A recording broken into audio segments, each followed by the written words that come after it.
అధికార పార్టీని అడ్డం పెట్టుకొని నోటికి వచ్చినట్టు కూటమి నేతల మీద రెచ్చిపోవడం జరిగింది. సో ఎవరో కాదు, నటి శ్రీరెడ్డి ఈరోజు చెన్నైలోంచి బయటికి రావడానికి భయపడిపోతుంది. ఆల్రెడీ శ్రీరెడ్డి మీద కేసులు నమోదని కుప్పంలో.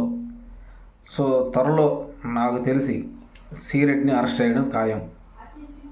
సోషల్ మీడియాలో ఒక ప్లాట్ఫామ్ మీదకి వచ్చి విచ్చలవిడిగా సోషల్ మీడియా అడ్డం పెట్టుకొని రెచ్చిపోయేది, ప్రతిరోజు వీడియోస్ పెడుతూ. ఇప్పుడు అదే సోషల్ మీడియాలో అసలు అడ్రస్ లేకుండా పోయింది. సో గుర్తుపెట్టుకోండి, అధికారం ఎప్పుడు శాశ్వతం కాదు. అదే అధికారాన్ని అడ్డం పెట్టుకొని ఏ విధంగా రెచ్చిపోయిందో ఈరోజు అధికారమే పూర్తిగా కూలిపోయింది. ఇప్పుడు నీ పరిస్థితి ఏంది? నీకు ఎవడు మద్దతు ఇస్తాడు? నిన్ను ఎవడు కాపాడతాడు? శ్రీరెడ్డి జాగ్రత్త.